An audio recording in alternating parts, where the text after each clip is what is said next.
It's beyond exciting to be a part of such an iconic story. It truly is an honor to be able to play Dorothy, especially the fact that I'm Hispanic. Just means that we're in a new state in the world.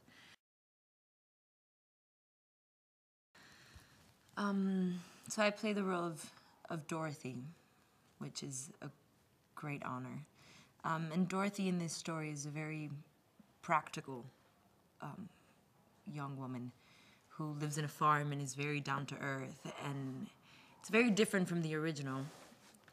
A lot more real, I think, because I think that Dorothy in this version is dealing with great things that I think every woman or every person really deals with in a day-to-day basis. You know, she's dealing with insecurity issues, with self-doubt. She's dealing with abandonment issues, and not until she gets to this wonderful world of Oz is when she finally discovers, you know, her strengths and her inner hero. And Dorothy's ultimate need in this version is to sort of save people and help people. She's also a lot tougher, I think, than how Judy Garden played her. That's why I have not watched the movie ever since I got the role. She's a bit of a badass, I would say.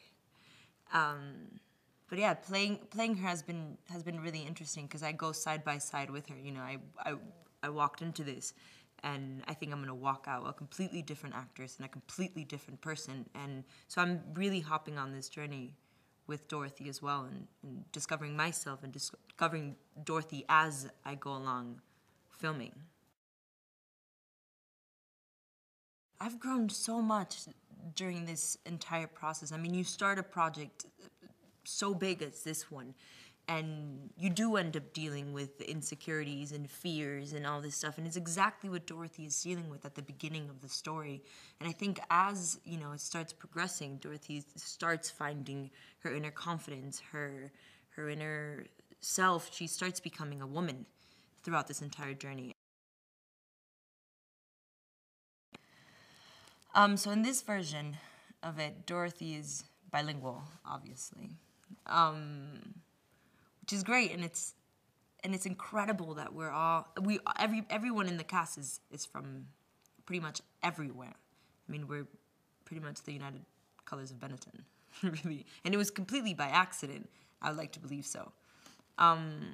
We have British actors, we have me, the Hispanic, we have Americans, we have Egyptians, we have African, we have about every single culture, and I think everyone who watches this show will be able to identify themselves wherever they're from, because they'll find someone here that has a similar journey or a similar story or similar culture than they do. And for me in particular, I think it's really interesting because I do come from somewhere else, and I went to America, and it's very similar to what Dorothy is doing. She left home, so she's not from there, and she's come to Oz, but she's not from there either. And it's sort of like the exact same thing that immigrants sort of go through when they come to America looking for a new opportunity. They're not from home because they left, and they're not from here because they just arrived. And it's that beautiful journey that also Dorothy takes within this, that it's like, what is home? And everyone ends up finding out that it kind of is where your heart is. So this story, it's kind of hard to sum it all up in a little piece, but this story is about Dorothy, who's a very practical girl, down-to-earth girl, gets taken by a tornado to this wonderful world of Oz, where she discovers all these huge obstacles that everyone is sort of going through, and every obstacle is very relatable to many obstacles people are going in today. You know, identity issues, science versus magic, which is the big huge war that is happening in Oz, and Dorothy's like right in the middle, and it's a discovery between every character finding out what is science, what is magic, what's better for me, what's better for another character. And I think every character sort of finds themselves gripping onto either science or magic or what is good and what is evil. And it's a really beautiful discovery that every character has. Well, I have this wonderful relationship with Lucas, aka the sexy scarecrow, because he's not a normal scarecrow. He wants me to say he's the sexy scarecrow, so I'm saying it. Lucas and I meet on the Yellow Brick Road when I first get to Oz, and we build this great companionship because he's from this world, and I'm not. So I put all my trust in this man who I have nothing in common with. I don't know who he is, and he has no memory. So it's two people going into this journey with they don't know where they're going, but have hope that this wonderful Wizard of Oz is going to help them. You know, it's going to help me get home, and it's going to help him get his memory back. I mean, we've been filming in Spain, in Budapest. We went to Croatia. Because Tarsem, our director, is just such a visual genius. He's created this world that is beyond anything I think is out there. And because of that, we've shot in these ridiculous locations, which I'm pretty sure he just wanted to have a wonderful vacation. But in reality, we're actually filming there. So it's been a lot of fun, and it's been a great bonding experience. And every single place we filmed at has been absolutely stunning.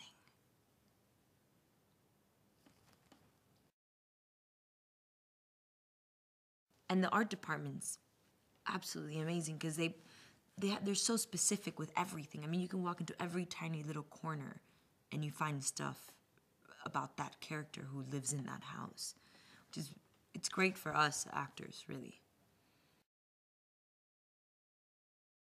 When I first got to set and I saw the Yellow Brick Road, I was like, oh my God. And Oliver and I, who plays Lucas, we're standing there about to say action, and it was probably one of our first days in Spain where we got to, actually no, the first day on set was the first day I walk on the Yellow Brick Road. And it was Oliver and I, and we just sort of look at each other, and we have Toto right in between us, and we just go, oh, okay. And then Tarsem screams action, and it's one of our first actions on the show, and we're on the Yellow Brick Road. And it was just, it's a moment I'm never gonna forget. Yeah, so every exterior in this it's real. Like, no sets were built. The only sets that were built were the interiors of every castle. So East Castle is actually the Kalahora Castle, and it's absolutely just stunning. It sits on top of a mountain, and Lucas and I just walk up to it, and you just look up, and it's this wonderful castle. And then the tornadoes around it somewhere. So yeah, so it was quite shocking to be able to film in these real places. I think everyone in the whole production side is going through this wonderful journey with this show. Not only the actors or the director or the writers, but I think production itself is going on this journey because we're filming such a great, enormous show here, and we're just moving like caravans, sort of all over Europe, and we're all just hopping onto this train, and we're all really excited about it. Tarsem's is something very special. He's absolutely magical. I mean, he has an energy to him that is just contagious. You could have the worst morning in the world and just put one foot on set, and he looks at you, and his energy is just boom. And you're there, you're present, and you're just ready to work. There hasn't been one day where I've seen him in a bad mood. There hasn't been one day where he's not happy and enjoying what he's doing. And the love for what he does is what has us all so excited for this.